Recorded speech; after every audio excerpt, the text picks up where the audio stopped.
Crónicas del señorío de los Luna Cornago.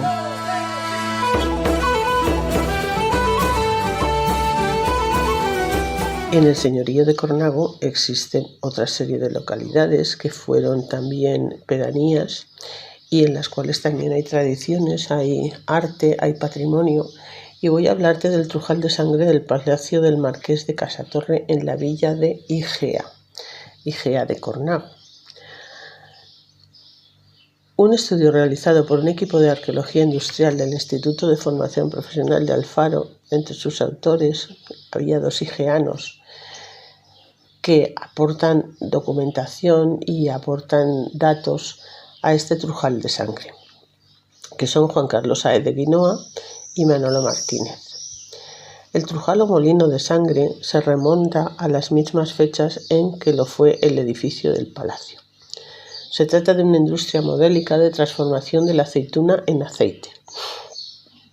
Está totalmente construida en madera, creando un sistema de ingeniería avanzado a su tiempo.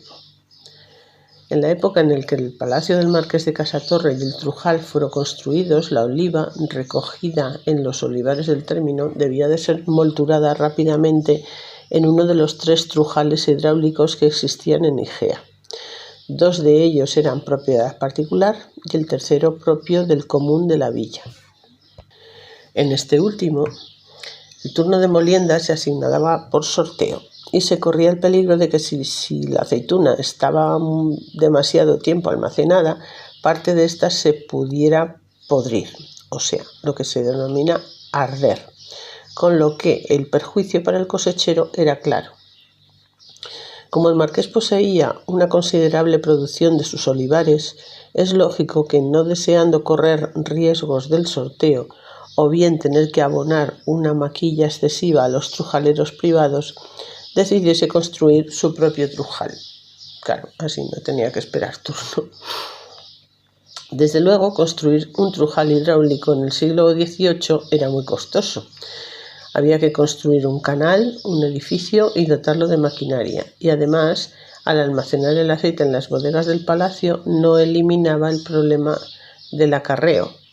Estas razones produjeron al marqués la idea de construir su propio trujal en el palacio, pues procediendo de familia humilde, el marqués era sin duda un hombre práctico y no le disgustó la idea de compartir su casa con un artefacto que al fin y al cabo representaba trabajo, algo que todavía era despreciable para los nobles de la época.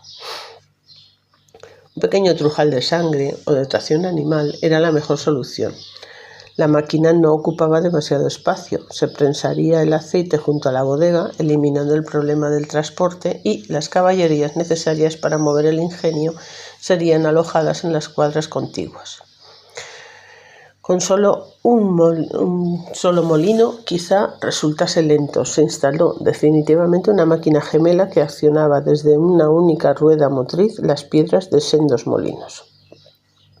La construcción de este molino puede fecharse en la segunda mitad del siglo XVIII, pues no se cita en el catastro de la Ensenada en el año 1752 y sin embargo en 1810 el marqués pasó a ser propietario del trujal hidráulico del común, por lo que a partir de entonces no juzgamos posible la construcción, ya que no lo necesitaba. ¿Cómo era el trujal? Este trujal, considerado como industria de transformación de un producto básico, como es la aceituna, en otro apto para el consumo, que es el aceite, puede considerarse dividido en varias zonas que se distribuían en varios recintos dentro del palacio. Las salas de almacenamiento de aceitunas se situaban en la planta semisótano y esta era introducida desde el exterior a través de 2 pequeñas ventanas practicadas en la fachada principal. Desde las ventanas hasta el suelo de la planta semisótano caía la oliva por una rampa practicada en el muro.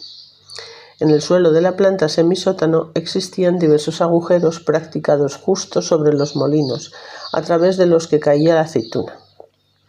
Esta era repartida uniformemente al compás del giro de las piedras por un dosificador. La planta sótano albergaba la sala del trujal, o mejor dicho, de la máquina que accionaba los molinos, y la sala de depósitos de aceite donde se almacenaba el producto. Las piedras de molturar estaban colocadas verticalmente y eran arrastradas por sus ejes sobre una solera de piedra formada por cuñas engarzadas sólidamente. La sala de máquinas del trujal tenía acceso directo desde el exterior por un portón al que se llegaba a través de una empinada cuesta. En su interior y al fondo se encontraba la máquina, consistente en un eje vertical del suelo al techo que disponía de una rueda motriz en cuya llanta y hacia abajo se hallaba la hilera de bolillos de madera que movían las dos transmisiones generales e independientes de ambos molinos. Estas transmisiones estaban formadas por un eje de madera horizontal y dos ruedas o engranajes de bolillos, la una que recibía el movimiento de la rueda motriz y la otra que lo transmitía a la rueda de bolillos del eje vertical del molino, el cual en su giro arrastraba la piedra.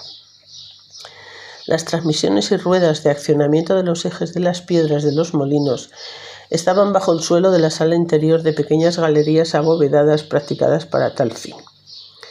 La máquina del trujal está totalmente construida en madera, probablemente madera de haya, para radios, llantas y bolillos, y pino para los ejes. Los ejes de madera terminaban en ejes de hierro y llantas del mismo material. Las piezas que formaban las ruedas quedaban sólidamente unidas por llantas de hierro que abrazaban el conjunto. Observamos que la madera no está trabajada de un modo vasto. Las uniones eran machimbradas y en su acabado perfectamente pulido. Los bolillos están colocados en agujeros rebajados en las llantas.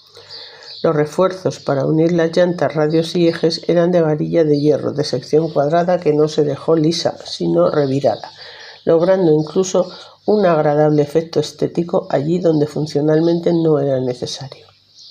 En el muro contiguo a la bodega y junto al uno de los molinos se dispuso la primera prensa de un solo tornillo, y junto a ella, en una ampliación posterior, se añadió la segunda prensa de mayor capacidad de trabajo con 2 tornillos. La situación de estas prensas puede apreciarse en el plano de la planta sótana de los 2 huecos del muro entre la sala de máquinas y la bodega. A la sala de almacenamiento de aceite contigua, como quedó dicho en la anterior, se accedía a través de una puerta practicada en el muro, donde, según todos los indicios, se encontró un hogar que suponemos servía para calentar el agua que, añadida a la pasta, permitía obtener mejor aceite en el prensado. En la sala de almacenamiento de aceite bodega se encuentran en perfecto estado 20 vasijas prismáticas talladas en piedra arenisca con tapa de madera capaz, cada una de ellas de contener alrededor de 750 litros de aceite. También se encuentran en esta y en otras salas contiguas tinajas de diversas medidas, trabajadas a mano y con idéntico fin.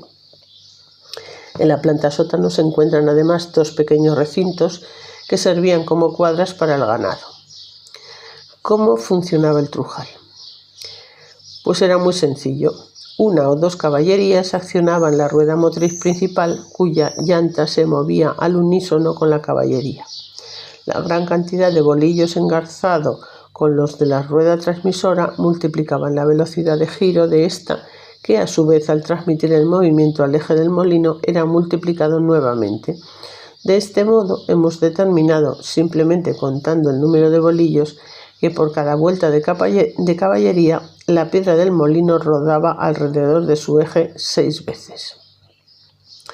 La oliva era depositada a través del dosificador, que relacionaba el giro de la piedra con la cantidad de aceituna vertida. Deteniendo la caballería, se procedía a retirar la pasta, que mezclada con agua caliente se depositaba en las esteras.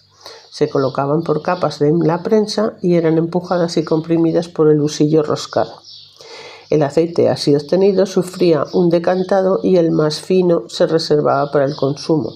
El de inferior calidad, como era el que escurría por las juntas entre el eje y rueda del molino, se recogía en una vasija enterrada a través de los canalillos y era utilizado para el alumbrado en lamparillas de aceite y candiles. Un par de curiosidades. No hace falta que las mencionemos ahora. En esta casa, de al lado de la iglesia, tiene el escudo íntegro. los escudos del pueblo, incluidos los del palacio, están sin corona, ya que durante la Primera República, al menos en La Rioja, las rompieron de todos los escudos diciendo que eran coronas reales, no siendo así, pues este escudo la conserva y tiene también un símbolo añadido al originario escudo del marquesado. Es una cruz lisa, como es la de Calatrava, y la de la Orden de los Dominicos, los Inquisidores. Por lo tanto, el que mandó construir esta casa descendiente del marqués bien pudo pertenecer a la Orden de los Dominicos y ser uno de los inquisidores. Otra leyenda o cuento más moderno y acaecido en el siglo XX, que no lo podemos saber con seguridad, ya que los que lo saben están casi todos muertos. Uno de la familia Mayagaray, de unos 69 años, siempre ha contado que sus padres, tras casarse, les alquilaron la casa de los sirvientes del palacio del marqués de Casatorre, que pega al mismo con la que se han quedado las hermanas del expresidente de La Rioja y que, por cierto, tenía una puerta directa con la habitación del marqués. Pues cuenta que su padre se quedó con las ganas de tirar una falsa pared en la habitación donde dormían. Estos se fueron de aquella casa y entraron los padres de los Mortelas. Y estos, de la noche a la mañana, empezaron a hacerse una enorme casa, a comprar fincas y siguieron haciendo casa a los hijos, pagando estudios fuera, etcétera, etcétera, etcétera. Esta riqueza, así de repente, pudo deberse a que encontraran la olla de oro que se supone que había del dinero del marqués de Casatorre. ¿Quién lo sabe?